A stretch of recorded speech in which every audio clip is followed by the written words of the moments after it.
আমরা আল্লাহ দ্বারা সুরক্ষিত, টেকনোলজি দ্বারা না। টেকনোলজি দ্বারা যদি সুরক্ষিত হইতো তাহলে একটা উদাহরণ দিই, শুধু একটা, যদি বুঝে আসে। জানি না বুঝে আসবে কিনা সবাই, একটু ধ্যান দিয়ে শুনলে হয়তো বুঝে আসবে। আমরা শ্বাস নেই আর ছাড়ি, এর মধ্যখানে দূরত্ব হইল, ডিস্টেন্স হইল, সময় লাগে নেওয়া আর ছাড়ার মধ্যখানে। ছাড়লাম আর নিলাম, এর মধ্যখানে দূরত্ব হইল আধা সেকেন্ড। এরকম বিজ্ঞান বলে ন্যানো সেকেন্ড, এরকম আধা সেকেন্ডের থেকে কম। এতগুলা মানুষ কিন্তু আমরা শ্বাস নিতেছি আবার ছাড়তেছি, তাই না? আমরা যেটা ছাড়তেছি ওটা বিষ, ওটা কি দূষিত বিষ। নিতেছি যেটা পিওর, ঠিক না? এই আধা সেকেন্ডের ভিতরে আমরা যেটা ছাড়লাম ওটাকে দূরে সরাইলো কে? আবার পিওরটা আমার নাকের নিচে দিল কে? যদি টেকনোলজির ব্যবহার হতো তাহলে প্রত্যেকেই বিরাট একটা মেশিন নিয়ে আসতে হতো, ঠিক না? মসজিদের দেওয়াল দুয়াল যা আছে, জানলা সালনা, এখন তো এসি ছেড়া রাখছেন, সব বন্ধ, সব কিছু খুলে দিতে হইতো, ঠিক না? কেননা দ্রুত পাস করতে হবে, দ্রুত বাহির করতে হবে, আবার দ্রুত নিয়ে আসতে হবে। যদি আসা নেওয়ার ভিতরে যদি 2-1 মিনিট লেগে যায়, কি কি আরে কি শেষ? মানে মনে হয় মানেন না। তাহলে বোঝা গেল কুদরত দিয়ে আল্লাহ সুরক্ষিত করে। আজ পর্যন্ত কেউ অভিযোগ করতে পারে নাই, চাই সে সাহারার মরুতে হোক, সেও অভিযোগ করতে পারে নাই যে আমি যেটা টানি ওটা পিউন না, আমি যেটা ছাড়ি ওটা দূষিত, আমি যেটা টানি ওই অক্সিজেন নেই, এটা পিউর। আল্লাহ কুদরত দিয়া করতেছেন। আর যদি সুরক্ষা না করতেন তাহলে 1 মাসের মাথায় আমাদের সবাইকে হাসপাতালে যেতে হতো। কেননা আপনি দূষিতটা কতক্ষণ টানতে পারবেন? আস্তে আস্তে আস্তে আস্তে আস্তে আস্তে ফুসফুস বিনষ্ট হয়ে যাবে, সে অক্সিজেন নেওয়ার ক্ষমতা হারায় ফেলবে। একদিন আপনি আর আমি মৃত্যুর কোলে ঢোলা পড়ব। তো বিজয়, যেটা বুঝাইতেছিলাম, মানুষ নিয়ে, দুনিয়া নিয়ে আমার আলোচনা না, আমার আলোচনা তো হলো আল্লাহ নিয়ে, রসুল নিয়ে। আমার আলোচনা হলো আখেরাত নিয়ে, দুনিয়া নিয়ে আমার আলোচনা না। কিন্তু বুঝানোর জন্য টাইনা নিয়ে আসলাম। মানুষ মানুষকে মূল্যায়ন করে, মানুষের কাছে মানুষ মূল্যায়িত হয় দুনিয়ার বস্তুর মাধ্যমে। কিন্তু রব্বে কাবার কসম, যিনি আমাদেরকে অস্তিত্ব দিছেন আর সুরক্ষিত করেন, ওই আল্লাহর কাছে মানুষ মূল্যায়িত হয় আমলের দ্বারা। যার যতটুকু আমল, যত কোয়ালিটি ভালো, যত উন্নত, যত বেশি, আল্লাহর কাছে সে মূল্যায়িত তত বেশি, দামি তত বেশি। কেন আল্লাহ বয়স দেখেন না, বয়স দেখেন না, বয়স। হ্যাঁ, একটা সময় পর্যন্ত দেখেন, সেটা হলো বাচ্চার কথা ভিন্ন, প্রাপ্ত বয়স্ক না হওয়া পর্যন্ত ভিন্ন কথা। তখন তো কলম উঠানো থাকে, তার বিরুদ্ধে কিচ্ছু লেখা হয় না, পক্ষেই লেখা হয়, বিরুদ্ধে কলম যায় না। সে যে নেক আমল করে, সব মা বাবার আমল নামায় কবুল যাইতে থাকে, মা বাবার আমল নামায় যোগ হইতে থাকে। যদিও আমরা বুঝতে চাই না, এটা আবার আলাদা আলোচ্য বিষয়। তাইলে এই বিষয়ে আলোচনা করতে হবে যে আমাদের সন্তানদেরকে কোন বয়স পর্যন্ত আমাদের সুরক্ষা করা উচিত। যদি আমি এই কথার বিশ্বাস করি যে সন্তানের আমলনামা আমার আমলনামায় যোগ হবে, নেক আমল আমার আমলনামায় যোগ হবে, এই সন্তান আমার কাজে আসবে,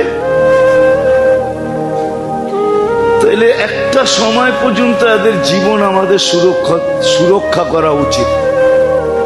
কিন্তু আফসোস বুঝে আসে না বিদায় মাখনময় সময়টা, মাখনময় বলা কম হবে, মধুময় বলাও কম হবে। সবচেয়ে দামি সময়টা আমার সন্তানের যেটা,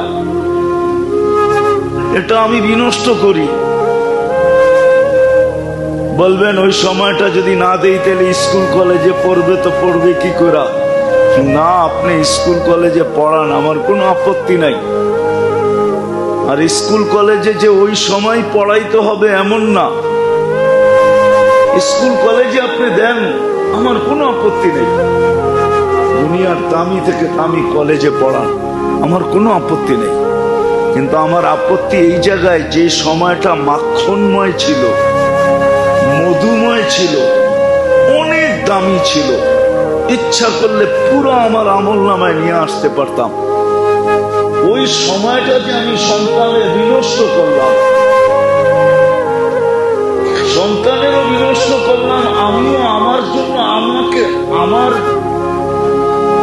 সন্তানেরও বিনষ্ট করলাম, আর আমিও আমার কাজে নানা গাইলাম, নির্বোধের পরিচয় যে দিলাম যে আমি নির্বোধ, আমি নির্বোধের যে পরিচয় দিলাম, বুদ্ধিহীনতার যে পরিচয় দিলাম, আফসোস হলো এটা নিয়ে, আর কিছু নিয়ে আফসোস। তো যেটা বুঝাইতেছিলাম মেরে দোস্ত, আল্লাহ করুক বুঝে আসুক, আমাদের সকলের বুঝে আসুক যে আল্লাহ আমাদেরকে অস্তিত্ব দিছেন, যিনি আমাদেরকে সুরক্ষা করতেছেন, যিনার কাছে আমরা অচিরেই সবাই চলে যাব। ওই আল্লাহর কাছে মানুষের মূল্য রব্বে কাবার কসম,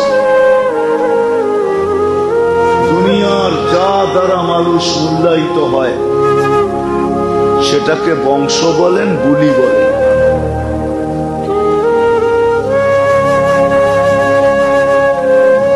রং বলেন আর কালার বলেন, সোসাইটি বলেন আর পেশা বলেন, শিক্ষা বলেন আর দীক্ষা বলেন, যা দ্বারা মানুষ দুনিয়াতে মূল্যায়িত হয়, আল্লাহর কাছে মানুষ ওটা দ্বারা মূল্যায়িত হয়। আল্লাহর কাছে একমাত্র মানুষ মূল্যায়িত হয় ওই আমল দ্বারা, যে আমল আল্লাহর পক্ষ থেকে, রসুলের পক্ষ থেকে। কোরআনের কথাই সত্য, লা ইউজজি ওয়ালিদুন আন ওয়ালাদিহি শাইআ ওয়ালা মাওলুদুন আন ওয়ালিদিহি শাইআ। কোরআনের কথাই সত্য, মা আগনা আন্নি মালিয়া। কোরআনের কথাই সত্য, হালাকা আন্নি সুলতানিয়া। এরকম শত আয়াত আছে। সাময়িক সম্পর্ক ছিল, এটা চিরস্থায়ী সম্পর্ক না। বিদায় দুই জিনিস দ্বারা মানুষ আল্লাহর কাছে মূল্যায়িত হবে। কথা মনে হয় লম্বা হয়ে যেতেছে, আমি গুছায় নিয়ে আসতেছি। আল্লাহ করুক আজকে বুঝে আসুক। দুই সম্পর্কই চিরস্থায়ী, আর কোন সম্পর্ক চিরস্থায়ী না। একটা হলো দিনদারির সম্পর্ক, চিরস্থায়ী। হাদিসের ভিতরে আছে, বিদায় বলতেছি, কোরআনেও আছে, ইন্না কুরআন আল ফজরি কানা মাশহুদা। যার জীবনে কোনদিন ফজরের নামাজ ছুটে নাই, তাকে বলা যাইতে পারে গ্যারান্টি দিয়া যে জান্নাতি। হ্যাঁ হ্যাঁ, ফজরের নামাজ যার জীবনে ছুটে নাই, কেন ফজরের নামাজ কবর থেকে নিয়ে জান্নাতের গেট পর্যন্ত সর্বক্ষেত্রে ওই নামাজির পক্ষে দাঁড়াবে। তাফসীরের কিতাবে আছে, সুদর্শন যুবকের রূপ নিয়ে দাঁড়াবে। শুধু সুদর্শন যুবক না, বডি বিল্ডার যুবকের রূপ নিয়ে দাঁড়াবে। কুস্তিগির আছে না, যে ওকে কেউ পরাস্ত করতে পারে না, এরকম যুবকের রূপ নিয়ে দাঁড়াবে। আর মুর্দাকে, ব্যক্তিকে বলবে তুমি আমার পিছে দাঁড়ানো থাকবে, যা করার আমি করব, তুমি শুধু দেখতে থাকবে, তুমি চুপ থাকবে, কোনো কথার জবাব তোমাকে দিতে হবে না, আমি দিব। আমি সর্বক্ষেত্রে সবাই জিজ্ঞাসা করবে তুমি কে, সব জায়গায় মধ্যখানে এসে দাঁড়ায় যাও তো বলবে আমি ফজরের নামাজ। তো যেটা বুঝাইতেছি না, মানুষের মূল্য আল্লাহর কাছে দুই জিনিসের ভিত্তিতে। দুই জিনিসের ভিত্তিতে, একটা হলো আমল, আর আরেকটা হলো চিরস্থায়ী সম্পর্ক। যে সম্পর্কগুলা চিরস্থায়ী, ক্ষণস্থায়ী না। একটা দেখাইলাম, যার ফজরের নামাজ কখনো ছোটে না, কোরআনের সাথে যার সম্পর্ক, পড়তে না পারো কিন্তু ডেলি এমন দিন যায় না যে কোরআনকে হাত না লাগায়, মহব্বতে চুমা না দেয়, চোখে না লাগায়, মাথায় না রাখে, বুকে চাইপা না ধরে, এরকম দিন তার যায় না।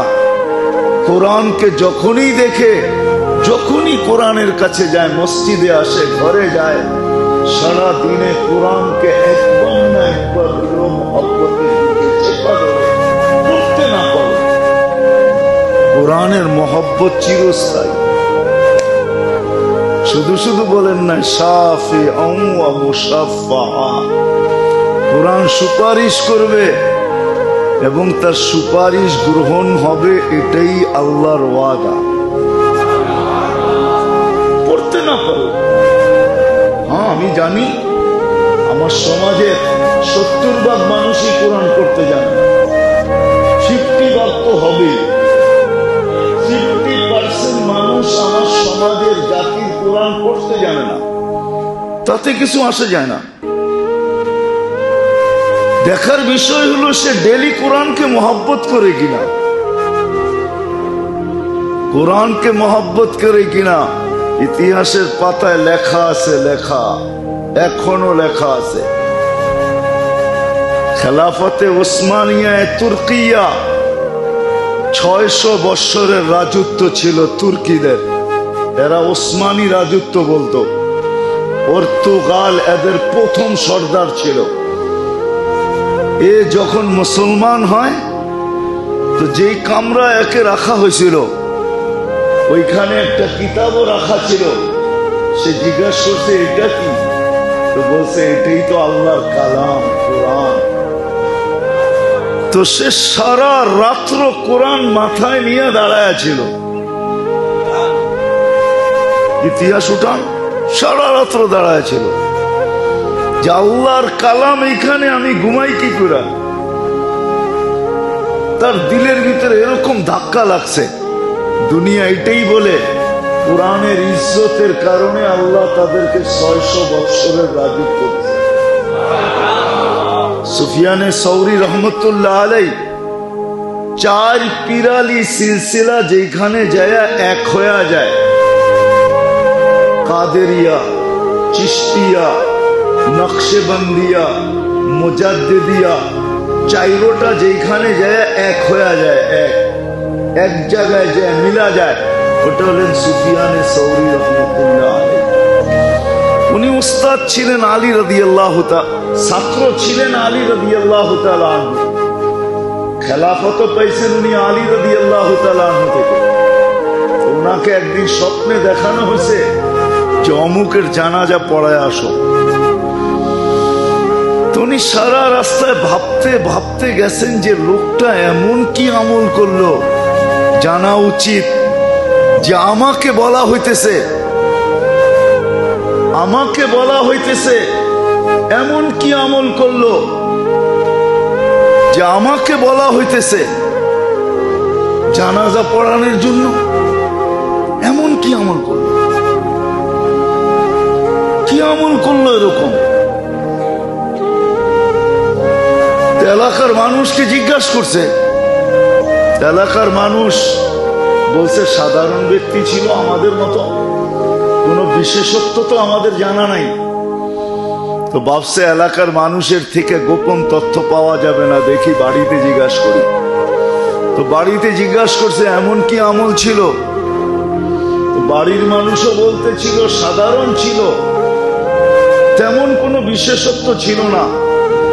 তো স্ত্রী ভিতর থেকে একজনের মাধ্যমে বলতেছিলেন যে হ্যাঁ একটা বিশেষ আমল ছিল, জানি না ওটা আল্লাহর কাছে গ্রহণযোগ্য হচ্ছে কিনা। সে কোরআন পড়তে জানতো না, কিন্তু ডেলি কোরআনকে নিত আর পৃষ্ঠা উল্টাইতে থাকতো, আর কখনো বুকে লাগাইতো, কখনো চোখে লাগাইতো, কখনো চুমা দিত, আর চোখের পানি ছেড়া বলতো কালাম রব্বি, আল্লাহ মামার রবের কালাম, আফসোস আমি পড়তে জানি না। তো সুফিয়ানে সৌরি রহমতুল্লাহ আলাইহি বলতেছিলেন ওয়াল্লাহি হাদা হুয়া, এটার কারণেই মনে হয় এর মর্তবা এত উপরে। আর সত্য কিন্তু এটা। আহমদ ইবনে হাম্বল রহমতুল্লাহ আলাইহি 99 বার আল্লাহকে স্বপ্নে দেখছেন। তো উনি 99 বার পর্যন্ত দেখার পরে মনে মনে উনি ভাবতেছিলেন 100 বার যদি পুরা হয় তো আল্লাহকে একটা জিনিস জিজ্ঞাসা করবে। তো যেদিন 100 পুরা হয় তো উনি আল্লাহকে জিজ্ঞাসা করেন আপনার নৈকট্য লাভ করার জন্য সবচেয়ে বড় জিনিস কি, সবচেয়ে বড় মাধ্যম কি। আল্লাহ বলছিলেন আহমদ কোরআন আল্লাযী খারাজা মিন্নি, কোরআন যেটা আমার ভিতর থেকে বাহির হয়েছে। চিরস্থায়ী সম্পর্ক, ক্ষণস্থায়ী না। আজকে আফসোস, আজকে আফসোস তো এটাই আমার, যে আমরা সম্পর্কে বড় লালায়িত, দুনিয়ার বড় বড় ব্যক্তিত্বের সাথে সম্পর্কের জন্য আমরা বড় লালায়িত, সেলফির জন্য বড় লালায়িত, সম্পর্কের জন্য বড় লালায়িত। পিছনে ঘুরতে থাকে, না জানি কত জুতা ক্ষয় হইতে থাকে। দুনিয়ার ব্যক্তিত্বদের পিছনে ঘুরা সম্পর্ক গড়া, এটা কতক্ষণ, ক্ষণস্থায়ী। যতই সম্পর্ক গড়ি না কেন, সত্য তো এটাই, ফেরেশতার কথাই তো সত্য। আজকে আমাদের সম্পর্ক যার সাথেই হোক, দোকানওয়ালার দোকানের সাথে, চাকরিওয়ালার চাকরির সাথে, খেতালার খেতের সাথে, খামারওয়ালার খামারের সাথে, মেইলওয়ালার মেইলের সাথে, ফ্যাক্টরিওয়ালার ফ্যাক্টরির সাথে, অফিসওয়ালার অফিসের সাথে, আদালতওয়ালার আদালতের সাথে, যার সাথেই সম্পর্ক হোক না কেন, মরতে দেরি, ফেরেশতা ধ্বনি দিতে দেরি করবে না। ফেরেশতা বলবে ইনকাতাতি যাহাবাতিল আমওয়াল, সব সম্পর্ক তোমার ছিন্ন।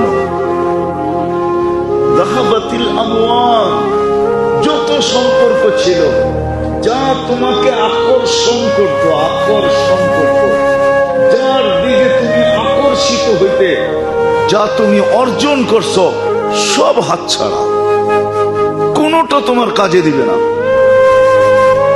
আজ পর্যন্ত কয়জন স্ত্রী পাওয়া গেছে যে স্বামীর কবরের পাশে ঝুপড়ি বানায় জীবন কাটায় দিছে? বলেন, আজ পর্যন্ত কয়জন স্বামী পাওয়া গেছে যে স্ত্রীর কবরের পাশে ঝুপড়ি কাটায় জীবন কাটায় দিছে? বলবেন এটা তো মাসলা না, ঠিক না? এটা তো মাসলা না, সিস্টেম না, সিস্টেম না। কিন্তু ভালোবাসায় তো বহুত মানুষকে বিষ খাওয়াই, এটা যদি সিস্টেম হয় তাহলে এটা কেন সিস্টেম হবে না? নবাব সিরাজউদ্দৌলার বউ তো সারা জীবন কাটায় দিছে সিরাজউদ্দৌলার কবরের পাশে ঝুপড়ি বানায়। উঠান ইতিহাস, নবাব সিরাজউদ্দৌলার বউ তো সারা জীবন কাটায় দিছে স্বামীর কবরের পাশে ঝুপড়ি বানায়।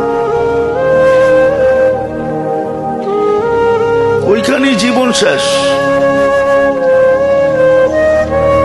তো যেটা বুঝাইতেছিলাম, মানুষ দুনিয়াতে মানুষের কাছে আকর্ষণের পাত্র হয় দুনিয়ার বস্তু দ্বারা। কত বস্তু এটা গণায়া শেষ করা যাবে না। বললাম না, কোনো যোগ্যতা নাই, খালি রূপের টেক। ওটা দিয়ে দুনিয়ার মানুষের কাছে আকর্ষণের পাত্র হয়, মূল্যায়িত হয়, সেলিব্রিটি হয়। এটা হতে পারে, আমার কোনো বিরোধ নাই। আমার এটা আলোচনাও না, দেখানোর বিষয়ও না, নাহলে আমি দেখাইতে পারি আপনাদেরকে। নাম নিয়া নিয়া 2-4 ডজন দেখাইতে পারি, কোনো যোগ্যতা নেই, শুধু রূপের দেখি। কোনো যোগ্যতা নাই, তেমন কোনো যোগ্যতা নাই, শুধু খেলতামাশায় পাকা, এটা দ্বারাই সেলিব্রিটি। ঠিক না? এটা দ্বারাই সেলিব্রিটি হতে পারে। কিন্তু আল্লাহর কাছে যদি কেউ সেলিব্রিটি হতে চায়, আল্লাহ ওয়ালারা সেলিব্রিটি। যদিও এদের সামনে এই শব্দ ব্যবহার করা শোভা পায় না, কিন্তু মানুষ সহজে বুঝবে এই জন্য বলতেছে। নাইলে আল্লাহ ওয়ালাদের নামের উপরে এই শব্দ ব্যবহার করা কোনোদিন সমুচিত না। আল্লাহ ওয়ালারা আল্লাহর কাছে সেলিব্রিটি, আল্লাহর কাছে দামি, শুধু আমল দ্বারা আর চিরস্থায়ী সম্পর্ক। যে সম্পর্ক চিরস্থায়ী, যেমন দেখাইলাম আমি ফজরের নামাজ দেখাইলাম, আসরের নামাজ। আল্লাহর রসুল বলেন, আমার উম্মত যদি জানতো যে ফজরে আর আসরে কি রাখা আছে, হায় হায়, কোন বেলায় আসুক আর না আসুক, ফজর আর আসরে কেউ মসজিদ থেকে জামাত থেকে দূরে থাকবে না। কেননা ফজরে আর আসরে ফেরেশতাদের সাথে সাক্ষাৎ। কোন ফেরেশতা? এক বিশেষ টিমের সাথে সাক্ষাৎ হয়। কেননা দুনিয়া ফেরেশতাদের শিফট, এই জগৎটা দুনিয়াটাকে পরিচালনা করার জন্য 2 বার শিফট চেঞ্জ হয়, একবার আসরে, একবার ফজরে। যারা আসরে আসে এরা ফজরে চলে যায়, আবার যারা ফজরে আসে এরা আসরে চলে যায়। যখনই উপরে যায়, আল্লাহ ফেরেশতাদেরকে জিজ্ঞাসা করে, আমি যদি বলি আসরের নামাজ যারা পড়তে আসে, রব্বে কাবার কসম, যদিও শব্দটা জানি না ওলামা মানবে কি মানবে না, আর আমারও বলা সমুচীন হবে কি হবে না, কিন্তু আমাদের যুবকরা বোঝে বিদায় বলতেছি, আসরের জামাতে যারা আসে ফেরেশতারা তাদের হায় হায় হায় অটোগ্রাফও নেওয়া যায়, আবার সেলফি তুলেও নেওয়া যায়। সেলফি তুলেও নেওয়া যায়। যখন আকাশে যায় আল্লাহর কাছে, তো আল্লাহ জিজ্ঞাসা করে, কাইফা তারাকতুম ইবাদি, আসরে যে চলে আসলা বান্দাদেরকে কিভাবে রেখা আসলা? তো কয় তারাকতুহুম ইউসাল্লুন, আমরা এই অবস্থায় রেখা আসছি যে এরা নামাজে রত ছিল। ওয়া কাইফা ওয়াজাদতুম ইবাদি ইযা আতাইতুম, যখন তোমরা জমিনে আসছিলে তো আমার বান্দাদেরকে কি অবস্থায় পাইলে? তো কয় আতাইতুহুম ইউসাল্লুন, ফজরে যখন আমরা পা রাখলাম তখনও দেখছি নামাজ পড়তেছে। নামাজ পড়তে কতক্ষণ লাগে? কতক্ষণ লাগে?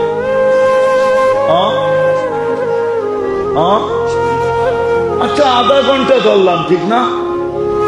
ইমাম সাহেব 20 মিনিট 15 মিনিট নিল, 10 মিনিট নিল বা 15 মিনিট নিল, আমরা সুন্নত বেতের পড়তে 15 মিনিট লাগাইলাম, তাহলে টোটাল কত? আপনাকে কি আধা ঘন্টার সোয়াব দেওয়া হয়? কতক্ষণ দেওয়া হয়? কতক্ষণ? আধা রাত্রের সোয়াব লেখা হয়। ফজর পড়লে বাকিটা যোগ করা হয়।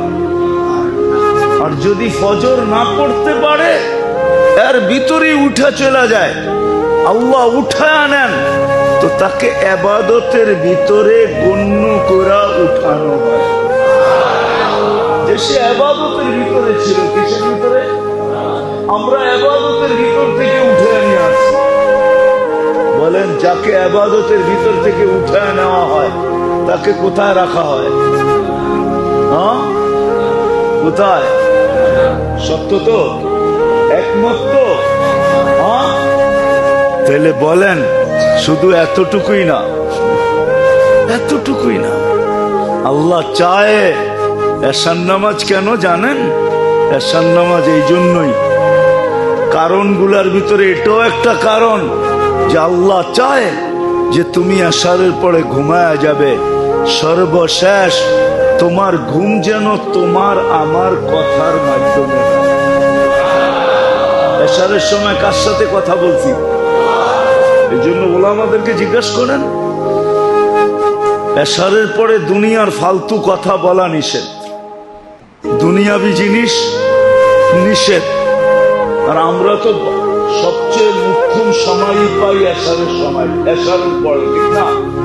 কি হ্যাঁ, কি বলেন? মনে হয় বোঝেন না। কি বুঝা জি, কি বুঝা যে জি বলতেছেন? আল্লাহ জানেন কি বুঝা জি বলতেছেন। আমরা তো মুখ্যম সময়ই পাই এশারের পরে, ঠিক না? কেমনে বুঝলেন? হ্যাঁ, এশারের পরেই তো টেলিভিশনটা ঠিক মতো দেখা যায়, চ্যানেলগুলা ঠিক মতো ঘুরানো যায়। এর আগে তো ঘুরানো যায় না, এর আগে তো দুনিয়ার কাছে অনেক কাজ কামে ব্যস্ত। এশারের পরে তো মোটামুটি রিল্যাক্স হয়ে যায়, তখন এই রিমোটটা নিয়ে বসে দেখি কোন চ্যানেলে কি আছে। যদি বলে আপনি চ্যানেল ঘুরাইতেছেন কেন? না, 12:30টার খবরটা দেখা তো ঘুমাবো, এই জন্য একটু চ্যানেলগুলা দেখি কি রাখা আছে, কোথায় কি আছে। রাগ হয়ে গেলেন? অথচ দুনিয়াবি কথা এশারের পরে নিষেধ। আরবিতে একটা প্রবাদ বাক্য আছে,